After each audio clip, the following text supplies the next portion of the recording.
हरे कृष्णा। आज चर्चा करने का प्रयास करेंगे डाउट पार्ट 4। तो हम लोग डाउट सीरीज को ले रहे हैं। तो आज का डाउट है कि द्रौपदी ने 5 शादियां क्यों करी, या द्रौपदी के 5 पति कैसे। जनरली हम क्या सुनते हैं कि एक राजा के बहुत सारी रानियां हो सकती हैं, पर यहाँ तो एक स्त्री के बहुत सारे पति। ये उल्टा है। तब पति के, एक व्यक्ति के बहुत सारी पत्नियां हो सकती हैं, पर स्त्री का तो एक ही पति होना चाहिए। यहाँ 5 5 पति द्रौपदी कैसे हैं? इस डाउट को हम क्लियर करेंगे। और जनरली लोग केवल इस पॉइंट ऑफ व्यू को उठा के कि द्रौपदी के 5 हस्बैंड हैं या 5 पति हैं, तो द्रौपदी का चरित्र सही नहीं है। लेकिन जब हम लोग श्रीमद् भागवतम के प्रथम स्कंद के 7वें अध्याय को पढ़ते हैं, तो वहां लास्ट में द्रौपदी के गुणों का वर्णन है कि द्रौपदी कृष्ण की कितनी शुद्ध भक्त है। यहाँ तक कि कृष्ण द्रौपदी को अपना दोस्त मानते हैं। कृष्ण की सखी है द्रौपदी, इसीलिए द्रौपदी का एक नाम है कृष्णा। कृष्ण कृष्णा, णा मतलब थोड़ा सा अगर कृष्णा बोलेंगे तो वो द्रौपदी को रेफर करता है। ये बहुत इंपॉर्टेंट है कि जिसको जिसको कृष्ण अपना सखा या सखी मानते हो, वो कितना हाई लेवल है, कितने उसमें दिव्य गुण होंगे, उसकी तो हम कल्पना भी नहीं कर सकते। लेकिन लोगों को सही शास्त्रिक बात ना पता होने की वजह से कभी कभी लोग ऐसा बोल देते हैं। तो हम लोग शास्त्र में देखते हैं कि शास्त्र में इस विषय में क्या लिखा है। तो देखिए, मैंने पहले बताया था कि द्रोणाचार्य और द्रुपद, ये 2 कैरेक्टर हैं। और द्रोणाचार्य और द्रुपद एक साथ गुरुकुल में पढ़ते थे। फिर द्रुपद क्षत्रिय थे, द्रोणाचार्य ब्राह्मण थे, तो उनके बीच में झगड़ा हुआ। तो द्रोणाचार्य ने द्रुपद को बेइज्जत किया। तो द्रुपद ने प्रण लिया कि मैं एक ऐसा बेटा उत्पन्न करूंगा जो द्रोणाचार्य का वध करे। तो अब सीन यहाँ से शुरू होता है कि द्रुपद महाराज ने एक बहुत बड़ा यज्ञ किया, यज ऋषि के अंतर्गत। ठीक है। तो उस यज्ञ से पहली जो ऑफरिंग, उस यज्ञ से पहला जो व्यक्ति प्रकट हुआ, वो है दृष्टद्युम्न। पहले मतलब उस यज्ञ से एक लड़का पैदा हुआ जिसका नाम हुआ दृष्टद्युम्न। और उसी यज्ञ से एक लड़की पैदा हुई जिसका नाम हुआ द्रौपदी। तो द्रुपद की पुत्र द्रौपदी, और दृष्टद्युम्न की बहन द्रौपदी। ठीक। और द्रौपदी का एक और नाम है पांचाली। ये क्यों है? क्योंकि उनके 5 पति हैं, तो इसीलिए पांचाली। ठीक है। तो 5 पांडवों की एक कॉमन वाइफ थी जिसका नाम था द्रौपदी। ऐसा नहीं कि 5 पांडवों की केवल द्रौपदी ही वाइफ थी। अर्जुन की सुभद्रा महारानी वाइफ थी, अर्जुन की वाइफ द्रौपदी महारानी भी थी। अलग अलग है, लेकिन 5 पांडवों की एक कॉमन वाइफ द्रौपदी थी। और 5 पांडवों को द्रौपदी से एक एक संतान उत्पन्न हुई थी। युधिष्ठिर महाराज और द्रौपदी का जो संतान हुआ, उसका नाम है प्रतिभित। भीमसेन और द्रौपदी से जो संतान पैदा हुआ, उसका नाम है सुतसोमा। और अर्जुन और द्रौपदी का जो संतान है, उसका नाम हुआ श्रुतकीर्ति। और नकुल और द्रौपदी का जो संतान है, उसका नाम है शतनिक। और सहदेव और द्रौपदी का जो संतान है, उसका नाम है श्रुतकर्मा। और इन 5 को ही अश्वत्थामा ने युद्ध के बाद छल से इन सब का गला काट दिया था। ये तो कथा हम लोग भागवतम में पढ़ेंगे। ठीक है। तो बेसिकली द्रौपदी के 5 पति 5 पांडव हुए, और उन 5 पांडव से एक एक संतान उत्पन्न हुआ। और द्रौपदी द्रुपद महाराज की पुत्री है। और द्रुपद महाराज ने जब यज्ञ किया, तो यज्ञ की अग्नि से द्रौपदी प्रकट हुई।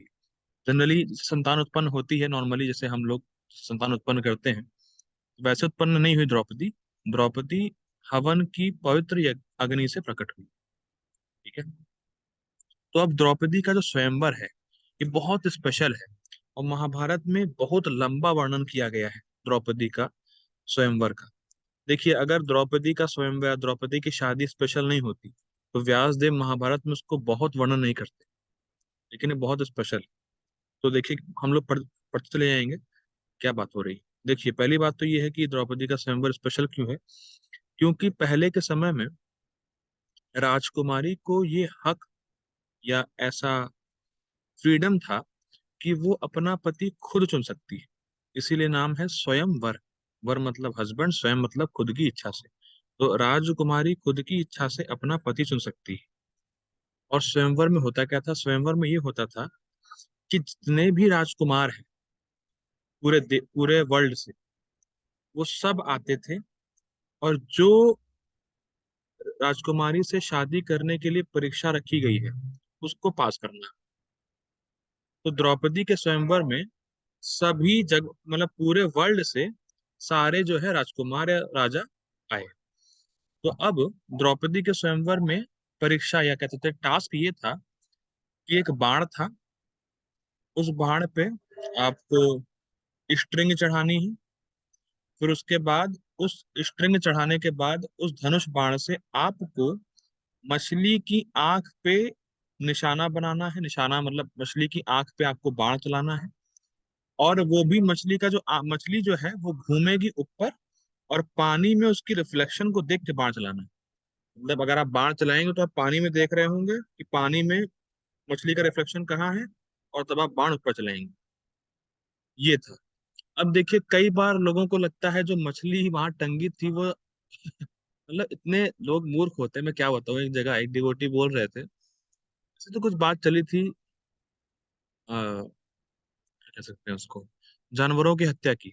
तो वो कह रहे थे कि देखो देखो, द्रौपदी के स्वयंवर में भी तो मछली की आंख में तीर चलाया था। अरे भाई, पहली बात तो वो मछली जो थी वो मेटल की बनी हुई थी।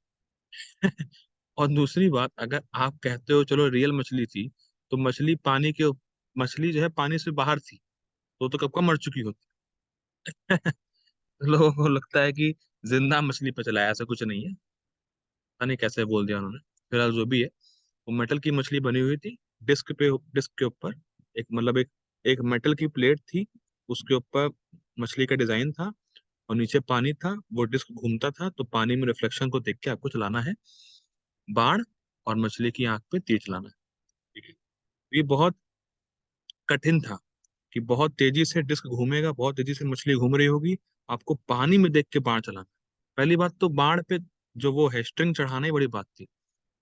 तो कई राजा जो है, पहले अब देखिए, अब बहुत सारे राजा पूरे वर्ल्ड से राजा आए थे, तो कई राजा तो उस धनुष को उठा ही नहीं पाए। धनुष इतना भारी था कि धनुष को उठा ही नहीं पाए। कुछ लोग धनुष पे जो तमंचा या जो वो है स्ट्रिंग है, उसको चढ़ाते चढ़ाते ही गिर गए। ये कुछ राजा तो धनुष को उठा ही नहीं पाए, कुछ राजा धनुष पे तमंचा चढ़ा ही नहीं पाए। फिर क्या हुआ, फिर अब कर्ण की बारी। देखिए पूरे वर्ल्ड से राजा है, तो दुर्योधन भी आया था, कर्ण भी आया, सब लोग आए। तो कर्ण का तो आप जानते हैं कर्ण का कैरेक्टर कितना ढीला है। तो कर्ण जो है, कर्ण अब कर्ण की बारी थी, तो कर्ण गया धनुष बाण के ऊपर। अब सब जानते हैं कर्ण जो है धनुष बाण में एक्सपर्ट। लेकिन क्योंकि कर्ण का जो पालन पोषण था वो नीची जाति में हुआ था, फर्स्ट पॉइंट। और दूसरा, द्रौपदी कर्ण को देख के समझ गई कि इसका चरित्र अच्छा नहीं है, मतलब ये माता जी लोगों को अच्छे नजर से नहीं देखता है। देखिए अगर आप किसी माता जी को खराब नजर से देखेंगे ना, या खराब दृष्टिकोण से देखेंगे, तो माता जी के पास एक पावर दी गई है कृष्ण कृपा से। वो तुरंत पहचान जाती है कि ये जो व्यक्ति है मुझे कैसे देख रहा है। आपको भले लगे कि अरे माता जी को कुछ नहीं पता कि मैं कैसे देख रहा हूँ उनको, कैसे क्या है, लेकिन माता जी का सिक्स सेंस बहुत तगड़ा होता है। तुरंत समझ जाती है कि अच्छा ये आदमी या ये लड़का मुझे ऐसे देख रहा है। तो द्रौपदी को भनक लग गई कि कर्ण का जो देखने का तरीका है माता जी लोगों को, तो वो ठीक नहीं है। तो द्रौपदी ने कर्ण को मना कर दिया, दो कारणों की वजह से। एक तो इसका चरित्र ठीक नहीं, और दूसरा ये क्षत्रिय वंश में नहीं आता है। तो जैसे ही कर्ण को मना किया द्रौपदी ने, तो कर्ण का ईगो हर्ट हो गया। क्योंकि देखिए स्वयंवर का मतलब क्या है, स्वयंवर का मतलब है अगर कोई राजा सारी परीक्षा को पार भी कर ले, और द्रौपदी मना कर दे कि मुझे शादी नहीं करनी है, तो वो नहीं कर सकता। अल्टीमेटली फ्रीडम लड़की को ही है, कि जब अगर वो कह देती है कि मुझे शादी करनी है इससे, तो हो जाएगी। अगर वो मना कर दे तो उसको जाना ही पड़ेगा। ठीक है। तो द्रौपदी ने कर्ण को मना कर दिया, और कर्ण को बड़ा ईगो हर्ट हो गया। तो वो फ्रस्ट्रेट हो गया और दुर्योधन के पास गया। दुर्योधन ने समझाया, और दुर्योधन ने ये भी कहा, तुम चिंता मत करो कर्ण, मैं द्रौपदी को जीत के तुम्हें दे दूंगा। ये है। फिर द्रौपदी, अब फिर दुर्योधन जो है, अब दुर्योधन की बारी आई। दुर्योधन फिर गया बाण, धनुष बाण के पास। तो दुर्योधन ने धनुष उठा भी लिया, धनुष पे तमंचा चढ़ा भी दिया, और उसने बाण छोड़ा भी, लेकिन वो टारगेट को पूरा नहीं कर पाया। केवल इतना, मतलब इतने डिस्टेंस से वो चूक गए। दुर्योधन को वो बुरा लगा कि अरे यार मैं कर नहीं पाया ये वो। तो अब क्या हुआ, सारे क्षत्रिय फेल हो गए। जितने भी सभा में राजा आए थे, वो कोई भी व्यक्ति, कोई भी राजा जो परीक्षा है कि मछली की आंख में तीर चलाना है, कोई उसको पूरा नहीं कर पाए। अब क्या है समझिए, अब क्या होता है कि अगर लेट से मान लीजिए कोई क्षत्रिय लड़की है, तो उसका विवाह ब्राह्मण से हो सकता है, मतलब अपने से ऊंचे में विवाह हो सकता है, लेकिन अपने से नीचे में विवाह नहीं होता है। तो अब क्या था, द्रुपद महाराज ने कहा ठीक है, क्षत्रिय तो कोई कुछ कर नहीं पाया, क्या कोई ब्राह्मणों में से कोई ट्राई करना चाहता है? तो अब देखिए, जो पांचों पांडव थे, मैंने पहले भी बताया था कि पांचों पांडव जो थे ब्राह्मण के वेश में अज्ञातवास में इधर उधर घूम रहे थे। तो तब क्या, देखिए ऐसा मत सोचिएगा कि द्रौपदी का स्वयंवर एक छोटे से हॉल में हो रहा है। द्रौपदी का स्वयंवर जैसे क्रिकेट स्टेडियम होता है ना, उतने बड़े क्रिकेट स्टेडियम में हो रहा है। मतलब अगर क्षत्रिय यहाँ बैठे तो ब्राह्मण बहुत दूर बैठा रहेगा। तो जो है जो पांचों पांडव थे वो ब्राह्मणों की साइड में बैठे हुए थे। देखिए 5 कॉलम बने थे वहां, 5 हिस्से थे। एक में क्षत्रिय बैठे हुए थे, एक में ब्राह्मण बैठे हुए थे, एक में द्रौपदी के जो रिलेटिव लगते हैं वो बैठे हुए थे, और एक में और जो जो ऋषिगण हैं, जो मतलब जो गुरुवर हैं वो बैठे हुए थे। 5 में हिस्सा था। तो अब क्या था, कृष्ण और बलराम जी द्रौपदी के रिलेटिव लगते हैं। तो कृष्ण बलराम भी बैठे हुए थे, और जो पांचों पांडव थे वो ब्राह्मणों की साइड बैठे हुए।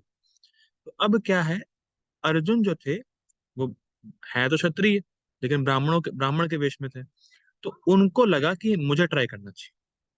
अर्जुन ने सोचा। तो अर्जुन ने अपने अपने बड़े भाई दुश्मन से आज्ञा ली कि क्या मैं जा सकता हूँ। तो अर्जुन ने हाथ खड़ा किया कि मुझे ट्राई करना है। तो द्रुपद ने कहा कि कोई ब्राह्मण ट्राई करेगा। तो अर्जुन ने कहा मैं ट्राई करूंगा। अब क्या है, उन्होंने हाथ उठाया, और मतलब समझ रहे हैं स्टेडियम है, तो बहुत दूर दिख रहा कि अरे कोई तो हाथ उठाया है। तो कृष्ण और बलराम दोनों देखे, यार ये कौन है। तो कृष्ण समझ गए कि तो अर्जुन है। पर बलराम जी को लगा कि अरे यार ये ब्राह्मण है, लेकिन लग तो अर्जुन की तरह रहा है, क्या चक्कर है। तो कृष्ण ने बोला नहीं, अर्जुन की तरह नहीं, अर्जुन ही है। तो फिर क्या हुआ, फिर जो है एक बहुत बड़ा रैंप था। रैंप होता है, तो एक बहुत बड़ा रैंप था जहाँ पे धनुष रखा था वहां आने के लिए। तो अर्जुन जो है रैंप पे अकेले चलते हुए आ रहे थे हीरो की तरह। अर्जुन कृष्ण को देख लिए थे। तो वहीं से अर्जुन जो है कृष्ण को प्रणाम करते हैं। तो कृष्ण कहते हैं ठीक है ठीक है, मैं जानता हूँ तुम कर लोगे। कृष्ण सब जानते हैं। फिर क्या हुआ, जब अर्जुन आ रहे थे, जब अर्जुन ने चैलेंज स्वीकार किया, अर्जुन जब धनुष के पास जा रहे थे, तो जो बड़े ब्राह्मण थे, वृद्ध ब्राह्मण, मतलब बूढ़े ब्राह्मण, तो उनको बड़ा गुस्सा आ रहा था कि अरे कौन है बंदा, ये कहाँ, कौन सा ब्राह्मण है, क्यों जा रहा है, ये है बदनाम करेगा, हमारा कुल बदनाम करेगा। क्योंकि उनको ऐसा लग रहा था कि अगर इसने चैलेंज तो ले लिया है, अगर ये पूरा नहीं कर पाया तो ब्राह्मण बदनाम हो जाएंगे, और फिर कोई भी क्षत्रिय ब्राह्मणों से पूजा पाठ नहीं कराएगा।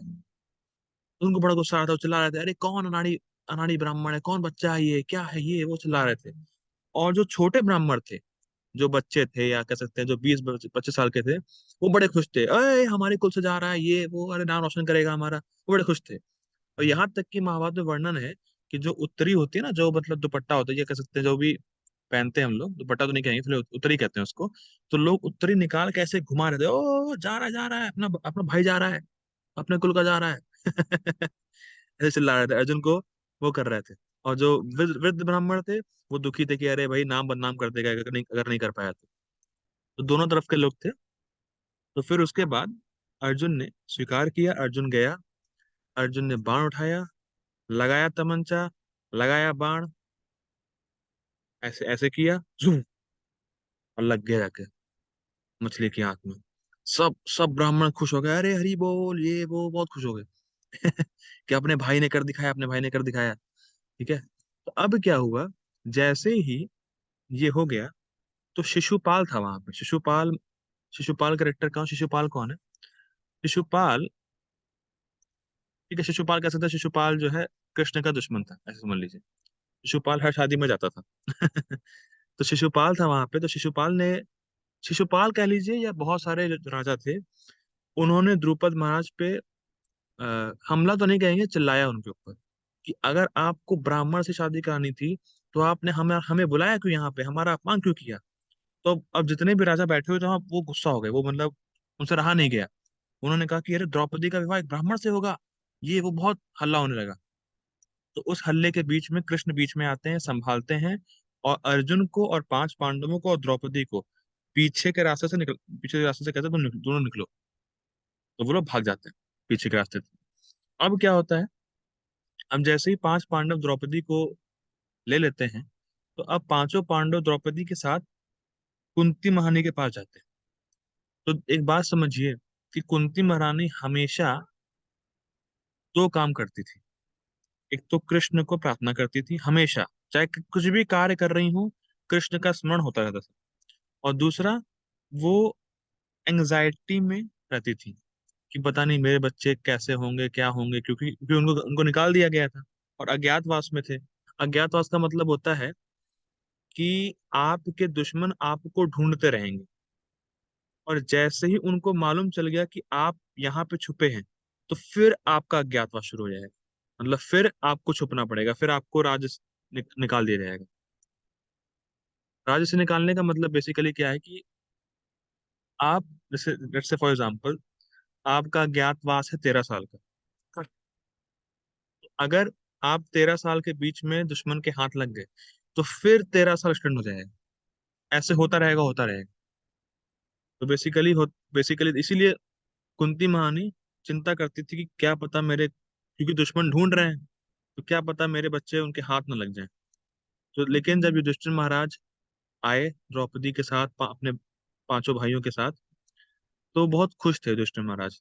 तो कुंती महारानी को बड़ी खुशी हुई कि चलो आज मेरे बच्चे इतने खुश क्यों हैं। तो युधिष्ठिर महाराज ने कहा कि माता, हम लोग आपके लिए एक उपहार लाए। तो कुंती महारानी ने कहा कि तुम जो भी लाए हो युधिष्ठिर, आपस में बांट लो। अब कुंती महारानी तो जानती नहीं थी वो, क्योंकि वो काम कर रही थी। मतलब उनकी पीठ पांडवों के साइड थी, तो वो तो देख ही नहीं कि क्या लाए हैं। लेकिन उन्होंने बोल दिया कि जो भी लाए हो आपस में बांट लो। फिर क्या हुआ, फिर क्योंकि क्योंकि माता कुछ काम कर रही थी, कुछ उनका ध्यान कहीं और था, तो उन्होंने जल्दबाजी में बोल दिया। फिर बाद में उनको रियलाइज हुआ, अरे मैंने क्या बोल दिया। अब क्या था, अब बोल दिया तो बोल दिया।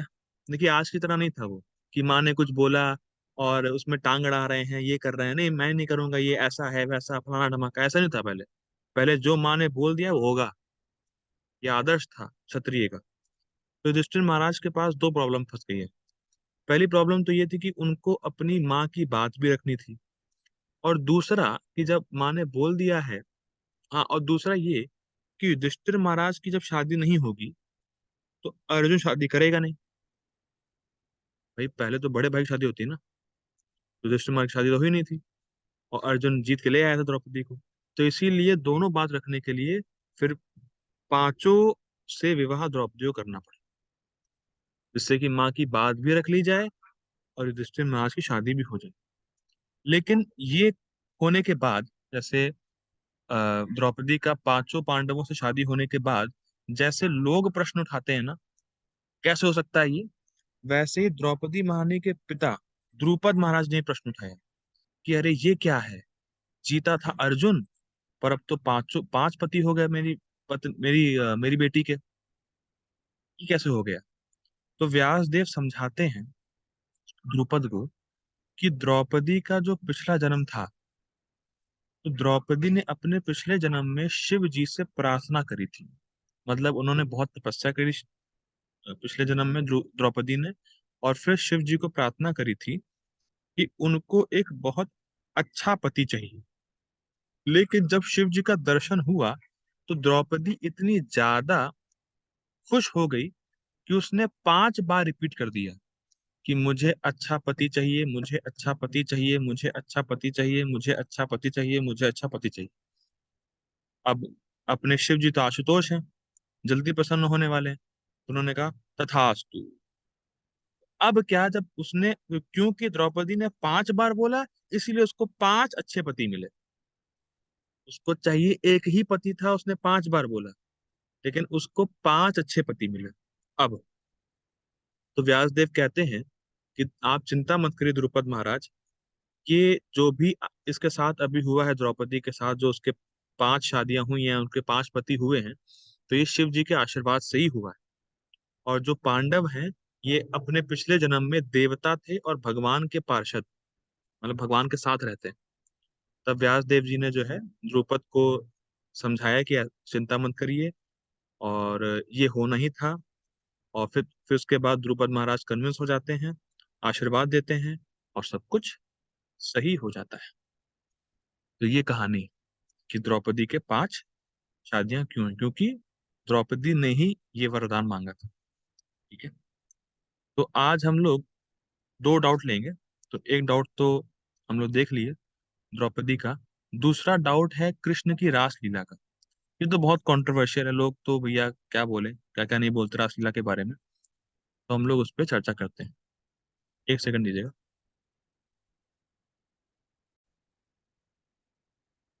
हाँ, तो हम लोग रासलीला को देखते हैं। देखिए, पहली बात तो ये समझिए, मैं रासलीला पे ज्यादा नहीं बोलूंगा, क्योंकि मेरा अधिकार नहीं है कि मैं रासलीला को टच कर पाऊँ, क्योंकि बहुत ही हाई लेवल है, बहुत ही हाई लेवल है। और जो लोग रासलीला को इमिटेट करते हैं, जो लोग रासलीला को एक काम वासना के रूप में दिखाते हैं, वो तो पक्का नरक जाने वाले हैं। और ये सुखदेव गोस्वामी कहते हैं, जब वो रासलीला का वर्णन करते हैं, तो उसके बाद वही बोलते हैं कि जो इसको इमिटेट करता है और जो इसको काम वासना के रूप में प्रदर्शित करता है, वो नरक जाएगा, पक्का नरक है उसका। कि देखिए, हर चीज का एक अधिकार होता है, क्वालिफिकेशन होती है। तो रासलीला की क्वालिफिकेशन बहुत हाई लेवल है, लेकिन लोग इसको बहुत मिसअंडरस्टूड करते हैं। तो इसीलिए मैं थोड़ा सा लेने का प्रयास कर रहा हूँ कि थोड़ा बहुत समझ में आ जाए कि जो आप सोच रहे हैं वो नहीं है, ये है क्या रियल में। ये तो जब हमारा अधिकार होगा तभी समझ में आएगा। पर जो आप सोचते वो नहीं है, ये कंफर्म करना है। बस हमारा मोटिव यही है लेने का, कि जो लोग समझते हैं, कॉमन लोग, वैसा नहीं है। लेकिन क्या है, वो तो बात की बात है। तो देखिए, पहले बात तो ये समझिए, जब भी, आजकल तो बहुत कॉमन ही है, क्या बोला जाए, लड़का लड़की, गर्लफ्रेंड बॉयफ्रेंड, तो आजकल ये बहुत कल्चर कॉमन हो चुका है गर्लफ्रेंड बॉयफ्रेंड का। जब कोई माता पिता अपने बेटे को पकड़ लेता है कि तुम्हारी गर्लफ्रेंड है, ऐसा है वैसा है, तो सबसे पहले लड़का यही बोलता है कि भगवान की भी तो गर्लफ्रेंड्स थी, तो मेरी है तो क्या दिक्कत है। देखिए, कृष्ण ने गोपी के साथ नहीं किया रासलीला, तो मैं कर रहा हूं तो क्या दिक्कत है उसमें। वो करें तो रासलीला, मैं करूं तो कैरेक्टर ढीला, ऐसा बोलते हैं। देखिए कितने रास्कल। अब उनसे ये बोलो, ठीक है, तुम कह रहे हो कि कृष्ण ने गोपियों के साथ रासलीला किया, तो कृष्ण ने तो गोवर्धन हिल भी उठाया था, उन्होंने तो पर्वत भी उठाया था अपने अपने 7 साल की उम्र में, एक छोटी उंगली पे। तुम अपनी छोटी उंगली पे अपने कॉलेज का बैग ही उठा लो। वो तो नहीं करेंगे, वो तो नहीं करेंगे। देखिए, इसीलिए जनरली क्या हो गया है, मॉडर्न लोगों को, या जो आजकल की जनरेशन है, उनको शास्त्र का बिल्कुल नहीं पता है। और जो लोग भी हैं, वो भी शास्त्र को गलत ही रिप्रेजेंट करने में लगे। तो आज तो जो लोग हैं वो ये सोचते हैं कि कृष्ण का गोपियों के साथ जो प्रेम का आदान प्रदान है ना, वो एक साधारण लड़का लड़की के बीच का है। पर ऐसा बिल्कुल नहीं है। हम लोग पहले ही देख चुके हैं कि अपने टॉपिक में कि कृष्ण है कौन। जैसे जो हम लोग ने कृष्ण लिया था ना सीरीज, उसमें हम देख चुके हैं कृष्ण है क्या। कृष्ण को कोई भी भौतिक बंधन टच नहीं कर सकता है, और कोई भी बद्ध जीवात्मा उनके समान हो नहीं सकता है। वो स्वराट है, उनके ऊपर कोई कंट्रोल नहीं है। जैसे जैसे मैं हूं, तो मेरे ऊपर किसी का कंट्रोल है, उसके ऊपर किसी का कंट्रोल है, उसके ऊपर किसी का कंट्रोल है। लेकिन कृष्ण ऐसे है कि उनके ऊपर किसी का कंट्रोल नहीं है और वो सबको कंट्रोल करते हैं। वो स्वराट है, इंडिपेंडेंट पर्सनालिटी। और उनसे किसी की तुलना ही करना मूर्खता है। समझ रहे हैं आप? उन कृष्ण का नाम है असमोर्ध्वा। असम, ना उनके कोई सम हो सकता है बराबर, और ऊर्ध्वा, ना उनसे कोई ऊपर हो सकता है। सब लोग उनके नीचे ही रहते हैं। तो आप कंपैरिजन करो ही मत भैया। कंपैरिजन करना ही अपने आप में एक क्या कह सकते हैं, आपकी मूर्खता का प्रदर्शन है। और इनफैक्ट जब कृष्ण बांसुरी बजाते थे तो गोपियां और गाय सहज ही आकर्षित होती थी, जाती थी उनके पास, भागती थी उनके पास। लेकिन अगर कोई बद्ध जीव आत्मा कृष्ण की नकल करे या बांसुरी बजाए तो लोग जो हैं सिक्के फेंकते हैं और समझते हैं अरे तो भिखारी है। मैंने कई बार देखा है यहाँ पे अपना जो है ना, यहाँ पे कनाडा में अगर आप वहां जाएंगे सबवे में, सबवे मतलब मेट्रो स्टेशन में जाएंगे, तो कुछ लोग बांसुरी बजाते हैं, कुछ लोग गिटार बजाते हैं, तो लोग सोचते हैं तो भिखारी और सिक्के फेंकते हैं। देखिए ये हाल। और हम कृष्ण का इमिटेशन करने चले हैं। ये बहुत दुखद स्थिति है, ऐसा नहीं है।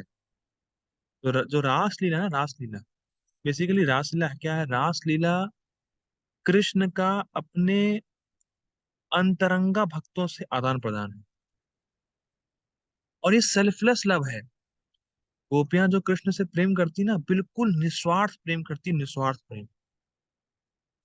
मतलब जब गोपियां कृष्ण से प्रेम करती हैं तो गोपियां ये तक भी नहीं समझती कि कृष्ण सुप्रीम है। गोपियां अपना घर, अपने रिश्तेदार, अपने ऑपुलेंस सब कुछ छोड़ देती हैं। कृष्ण इससे प्रसन्न है। जो भी उनके पास है सब कुछ कृष्ण के लिए है। इससे कृष्ण प्रसन्न हो बस।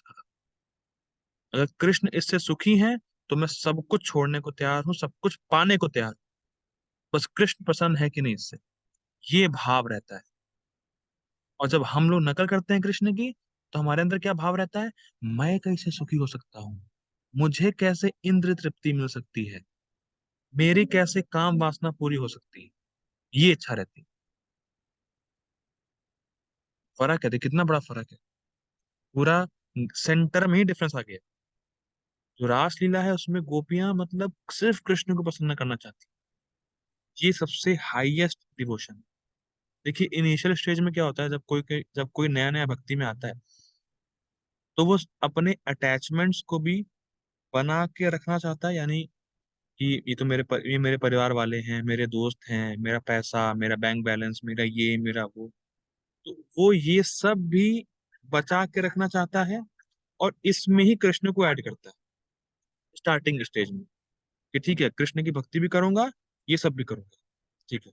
लेकिन जैसे जैसे वो कृष्ण की भक्ति में आगे बढ़ता है, उसका शरणागति का भाव बढ़ता है, उसकी श्रद्धा बढ़ती है, धीरे धीरे उसकी जो भौतिक इच्छाएं हैं या जो अटैचमेंट है अपने घर वालों से, अपने परिवार वालों से, इस जगत से, धीरे धीरे कम होने लगता है। और उसकी कृष्ण की सेवा करने की वृत्ति, कृष्ण की सेवा करने की प्रोपेंसिटी बढ़ती रहती है, बढ़ती रहती है, बढ़ती रहती है। और फिर एक स्टेज आता है जब वो बस सोचता है बस कृष्ण की सेवा ही मेरा जीवन है, प्राण, बस। और उस स्टेज पे वो ये नहीं सोचता कि मुझे क्या अच्छा लग रहा है, मुझे क्या बुरा लग रहा है, मैं कैसे कन्वीनियंट हूं, मैं कैसे इनकन्वीनियंट। वो अपने बारे में वो सोचता ही नहीं है। उसका केवल एक मकसद, क्या कृष्ण इससे प्रसन्न है, क्या मैं ये कृष्ण के लिए कर रहा हूँ, बस खत्म। ये हाईएस्ट। और कृष्ण को प्रसन्न करने के लिए वो किसी भी हद तक जा सकता है। कृष्ण को प्रसन्न करने का मतलब है कृष्ण को प्रसन्न करना और उनके भक्तों को प्रसन्न करना। तो अब भक्तों को प्रसन्न करने के लिए और कृष्ण को प्रसन्न करने के लिए किसी भी हद तक जा सकता है। उसको ये फर्क नहीं पड़ता कि मेरे दोस्त मुझे गाली दे रहे हैं, मेरे घर वाले मुझे घर से निकाल दिए हैं, मेरा कंपनी का बॉस मुझसे ये बोल रहा है, मेरा ईगो मुझसे ये बोल रहा है। सो कोई फर्क नहीं पड़ता। सो किसी किसी बात की नहीं पड़ी है। उसको बस इतनी पड़ी है, क्या इससे कृष्ण प्रसन्न हो रहे हैं, कृष्ण की सेवा हो रही है, क्या इससे भक्त प्रसन्न हो रहे हैं, क्या इससे भक्तों की सेवा हो रही है, बस। That's it। ये हाईएस्ट है। तो इसी पे कथा आती है कि एक बार भगवान श्री कृष्ण द्वारका में थे, तो भगवान श्री कृष्ण को हेडक हो गया, सिर में दर्द हो गया। देखिए क्या लीला है, भगवान भी है, सिर में दर्द भी है। जैसे लीला है भगवान की। ठीक है, बहुत प्रेरणादायक लीला है, सुनी तो सुनते रहिएगा। तो भगवान को सर दर्द हो गया, हेडेक हो गया, और वो द्वारका में थे। तब नारद मुनि पहुंचे भगवान के पास, और नारद मुनि ने कहा, अरे भगवान क्या हो गया आपको, क्या हो गया? भगवान ने कहा, अरे देखो ना यार नारद, नारद बहुत दर्द हो रहा है सिर में। तो नारद मुनि ने कहा, कैसे ठीक होगा फिर ये? तो कृष्ण ने कहा, देखो तुम एक काम करो, अगर मुझे अपने भक्तों की चरण रज मिलेगी, और जब तुम वो चरण रज मेरे सिर पे लगाओगे, तभी मेरे सिर का दर्द ठीक होगा। नारद मुनि ने कहा, अरे आपको तो बहुत सारे भक्त है, चिंता मत करिए, मैं लेके आता हूँ किसी किसी की भी रज लेके आता हूँ, चरणों की रज लेते लेके आता हूँ। तो नारद मुनि द्वारका गए, क्योंकि द्वारका में थे तो द्वारका, सबसे पहले द्वारका ही गए। तो नारद मुनि द्वारका गए, तो द्वारका में जो भक्त थे उनसे मांगा नारद मुनि ने कि कृष्ण के सिर में दर्द हो रहा है, और कृष्ण चाहते हैं कि आप अपने चरणों की रज दे दीजिए, तो जिससे कि मैं उस रज को कृष्ण के सिर पे लगाऊंगा, तो उनका दर्द ठीक हो जाएगा। तो जो भक्त थे उन्होंने कहा, आपका दिमाग तो नहीं खराब है? मैं अपने चरणों की धूल कृष्ण के माथे पे लगाने दूंगा? भैया क्या हो गया आपको नारद मुनि, क्या बात कर रहे हैं आप? तो उद्धव ने, रुक्मिणी जी ने, सत्यभामा ने, सबने मना कर दिया, भैया क्या आप, ये तो बहुत बड़ा अपराध है कि अपने चरणों की रज कृष्ण के माथे पर, कृष्ण जानते नहीं आप कृष्ण कौन है, और हम अपने चरणों की धूल देंगे उनको? भैया ना बाबा ना, आप जाइए यहाँ से। तो नारद मुनि फिर वृंदावन पहुंचे, ब्रज पहुंचे, और ब्रज में पहुंच के उन्होंने गोपियों से कहा कि गोपी, मतलब गोपी जन, कृष्ण के सर में दर्द है। ये सुनते ही गोपियां पगला गई, क्या, मेरे कृष्ण के सर में दर्द है? तो नारद मुनि से कहा, क्या क्या क्या बोला, कृष्ण ने बोला क्या है? तो नारद मुनि ने कहा, कृष्ण चाहते हैं कि उनके भक्तों के चरणों की रज मिल जाए बस। तो गोपियों ने कहा, गोपियां जो है, जो जो रज है ब्रज की, गोपियां उसमें लोट पोट हो गई। और अपने चरणों को पूरा उसमें, मतलब पूरा धसा दिया उस रज में, और फिर तुरंत उस रज को इकट्ठा किया, कहा नारद लो जाओ। तो नारद ये देख के बहुत चौंक गए, अरे मतलब इनको तो कोई फर्क ही नहीं पड़ता कि यार कृष्ण भगवान है, और अपने चरणों की धूल को कृष्ण के माथे पे लगाना है, क्या क्या हो गया इन लोगों को?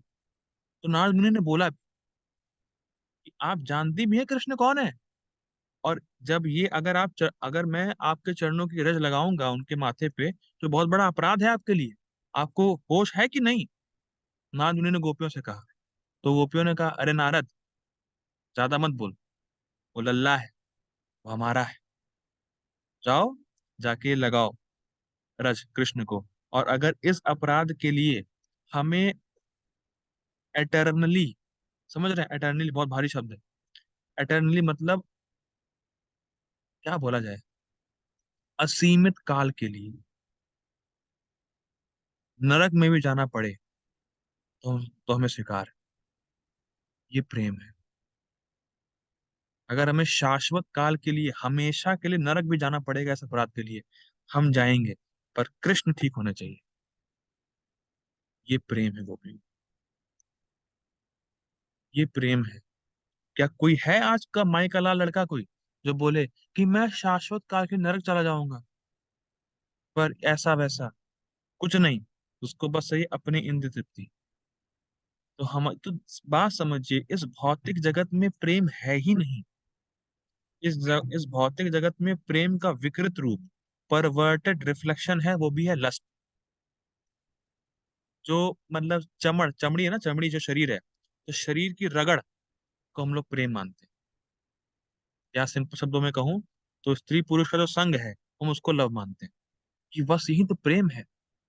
पर प्रेम नहीं है, वो काम वासना है। उससे क्या, उससे संतुष्ट कौन होता है? उससे आप संतुष्ट होते हो, कृष्ण कहाँ आते हैं बीच में उसमें? अगर आप संग करते हो स्त्री पुरुष का, तो क्या सोचते हो? खुद का, खुद के इंद्रियों का तर्पण, उसमें कृष्ण कहाँ है? यही बात है कि हम जो है ना, शरीर की रगड़ को या संग को हम लव मानते हैं, लेकिन भगवान का जो प्रेम है, भगवान से जो प्रेम है, बहुत हाई लेवल है। और भगवान भगवान भगवान का जो प्रेम है, इसको हम कुछ हद तक इस जगत में माता और संतान का प्रेम तक समझ सकते हैं। जैसे जो माता है वो अपने बच्चे की बहुत चिंता करती है, उससे बहुत प्रेम करती है। अगर बच्चा अपनी माँ को छोड़ के चला भी जाए तो भी माँ की तरफ से प्रेम जाता नहीं है। कुछ कुछ हद तक हम बस माता और संतान का जो प्रेम है वो हम सोच सकते हैं कृष्ण और जीवात्मा का। और यहाँ तक बोला गया है कि जो माता और संतान का जो प्रेम होता है वो एक बूंद के बराबर है, और कृष्ण का जीवात्मा से जो प्रेम है वो समुद्र के समान है। कहाँ एक बूंद और कहाँ समुद्र। इसीलिए बहुत इंपॉर्टेंट है कि हम समझे कृष्ण प्रेम क्या चीज है। हमारा प्रेम कृष्ण से वास्तविक है। तो यहाँ तो जब रज उनको मिली कृष्ण को, तो कृष्ण ने रज लगाई, वो ठीक हो गए।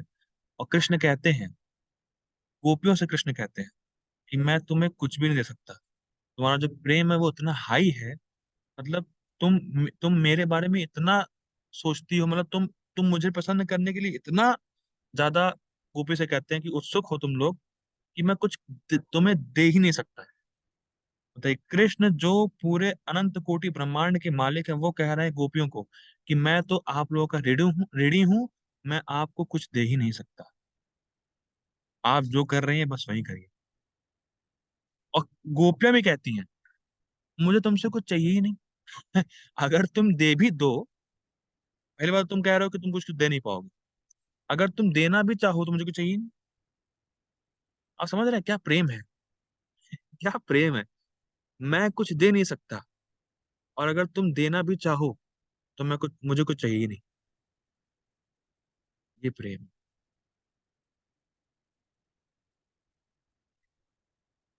लेकिन क्या होता है, इस जगत में जो लोग हैं वो कृष्ण के नाम पे खुद को एंजॉय करना चाहते हैं। कृष्ण की 16,108 रानियां क्यों हैं? तुम ये देखो ना, तुमसे एक नहीं संभल रही है। और कृष्ण ने 16,108 रानियों के लिए 16,108 महल बना लिए, और खुद का एक्सपेंशन कर लिया इतने सारे रूपों में। तुम कर पाओगे? तो देखिए, ये भौतिक जगत डिजाइन ही ऐसे किया गया है, अगर किसी भी व्यक्ति के जीवन में एक से ज्यादा स्त्री का इन्वॉल्वमेंट हो जाता है तो उसका जो भौतिक, जो मेटीरियली कल्चर है और जो स्पिरिचुअल कल्चर है वो गड़बड़ाने लगता है। ये देखा गया है कि अगर किसी व्यक्ति के जीवन में एक से अधिक स्त्री का इन्वॉल्वमेंट है तो उसका मेटीरियली जो करियर है वो तो डूबेगा ही डूबेगा, और स्पिरिचुअल चीजें भी ज्यादा हैंडल नहीं कर पाता है। बहुत इंपॉर्टेंट है। और ये भी देखते हैं फिर हम लोग, डांडिया जब होता है, गरबा होता है, तो कितनी कितनी लड़ाइयाँ होती हैं। पर जबकि हमें वहां पे कृष्ण के रास डांस को याद करना होता है, लेकिन वहां लोग जो है लड़ाइयाँ करते हैं, गर्लफ्रेंड बॉयफ्रेंड बना के आते हैं। हाँ, और उसमें कुछ ही होते हैं जो अपनी पत्नी के साथ डांडिया खेलते हैं। जनरली तो लोग दूसरों की पत्नी के साथ डांडिया खेलते रहते हैं। तो बेसिकली देखिए, समझने वाली बात क्या है, समझने वाली बात ये कि जो रास डांस है वो बहुत शुद्ध है, बहुत हाई लेवल है, और वो कृष्ण का अपने भक्तों से निस्वार्थ आदान प्रदान। तो इसीलिए उपाय यही है कि हम भगवान को इमिटेट ना करें, भगवान से द्वेष ना करें कि कृष्ण ने किया तो मैं क्यों नहीं कर सकता, क्योंकि कृष्ण के द्वेष की वजह से ही हम यहाँ पर हैं। तो इसीलिए सिंपल एक चीज करिए, कृष्ण को अपने जीवन का सेंटर बनाइए, सब कुछ कृष्ण को अर्पित करिए, सब कुछ कृष्ण की सेवा के लिए यूज करिए, सारे कार्य कृष्ण को पसंद करने के लिए करिए, और साथ साथ हरे कृष्ण महामंत्र का जप करिए। हरे कृष्णा कृष्ण कृष्ण हरे हरे, हरे राम राम राम हरे हरे। और अपनी जो चेतना है, अपना जो एग्जिस्टेंस है उसको शुद्ध करिए, और भगवान की रास डांस में, जो ओरिजिनल रास डांस है, उसमें प्रवेश कर जाइए। प्रभुपाद जी बोलते हैं कि हमारे जीवन का लक्ष्य होना चाहिए कि कृष्ण की ओरिजिनल रास डांस में हमें पार्टिसिपेट करना है, जो ओरिजिनल। ठीक है। तो आज मैंने दो डाउट क्लियर किए, एक द्रौपदी का, एक रासलीला का। वो हम लोग कल दो डाउट क्लियर करेंगे, तो और फिर हमारा डाउट जो सीरीज है वो खत्म हो जाएगी कल। फिर उसके बाद हम लोग एक नई सीरीज को शुरू करेंगे। श्री प्रभुपाद की जय। हरे कृष्ण।